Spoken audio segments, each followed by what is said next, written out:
জনগণের কল্যাণকামী হওয়া উচিত এবং কল্যাণকামী হবে। জনগণের কোন কোন দিকগুলো, কারণ হচ্ছে আল্লাহ রাব্বুল আলামিন রাসূলুল্লাহ সাল্লাল্লাহু আলাইহি ওয়াসাল্লামের মাধ্যমে আমাদেরকে জানিয়েছেন যে তিনি আমাদেরকে বলেন যে কুল্লুকুম রাঈন ওয়া কুল্লুকুম মাসউলুন আর রাইয়াতিহি, তোমাদের প্রত্যেকেই দায়িত্বশীল এবং প্রত্যেকেই নিজ নিজ দায়িত্ব সম্পর্কে জিজ্ঞাসিত হবে। এখানে লক্ষ্য করুন যে যখন কোনো একজন ব্যক্তিকে আল্লাহ রাব্বুল আলামিন মানুষ পরিচালনা করবার দায়িত্ব দেন, সেটা একটা কাঠামো, রাষ্ট্রীয় কাঠামো, রাষ্ট্রীয় বিধি যেটি বর্তমানে প্রচলিত আছে।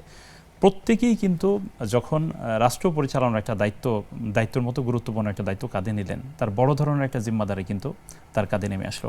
আমরা দেখি খেলাফতে রাশেদার যারা দায়িত্ব পালন করেছিলেন, তারা প্রত্যেকেই এভাবে বলতেন যে আল্লাহ তাআলা যদি আমি আজকে এই দায়িত্ব পালন না করে, তথা আমার মা যদি আমাকে জন্ম না দিতেন, আমার মা যদি আমাকে পৃথিবীতে না আনতেন, একটি খুব যে অবশ্যই খুব ভারী। এবং একটি বর্ণনা তো এভাবে রয়েছে যে কোনো ব্যক্তিকে যখন 10 জন মানুষ পরিচালনা করবার দায়িত্ব দেওয়া হয় এবং এই দায়িত্বের ব্যাপারে কালকে আমাদের ময়দানে তাকে প্রশ্ন করা হবে, বা কোথাও বলা হয়েছে তাকে বেঁধে তোলা হবে বা শিকল পরিহিত অবস্থায় তোলা হবে, বিভিন্ন কথা বিভিন্ন রেওয়ায়েতে এসছে।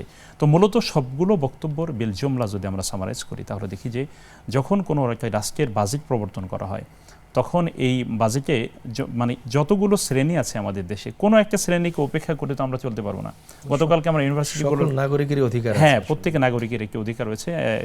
দেখুন, আমি সম্ভবত গতকালকে দৃশ্যমান হলো বিভিন্ন বিশ্ববিদ্যালয়ের জন্য বাজেট করা হয়েছে।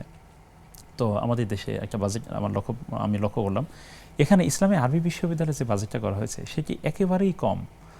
যেখানে 900 কত কোটি টাকা ঢাকা বিশ্ববিদ্যালয়ের বাজেট করা হয়েছে, তো সেখানে আরবি বিশ্ববিদ্যালয়ের জন্য বাজেট করা হয়েছে সম্ভবত এই খুব কম, মানে 50-এরও নিচে।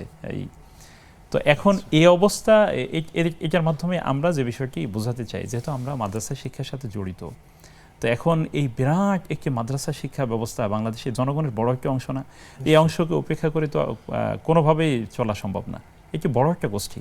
তো এই গোষ্ঠীর জন্য তথা এই শ্রেণীর জন্য যে বাজেটটা করা হলো, সেটি আসলে ওভারঅল এই শিক্ষার সাথে যারা জড়িত তাদের যে চাহিদা বা তাদের যে উন্নয়ন, বা যদি আমরা বলি অর্থাৎ তাদের অনেকগুলো বিষয় এটার সাথে জড়িত, তাদের প্রতি সুবিচার করা হয়। হ্যাঁ, এক্ষেত্রে মনে হচ্ছে কোনো বাজেট নিয়ে কথাই নাই, বাজেটে সব নিয়ে কোনো প্রসঙ্গই আসে না। এই জন্য এই ব্যাপারগুলো নিয়ে এটা উপেক্ষিত, এটা ঠিক হয়নি আসলে। এই জন্য এই বিষয়গুলো একটু লক্ষ্য রাখা দরকার।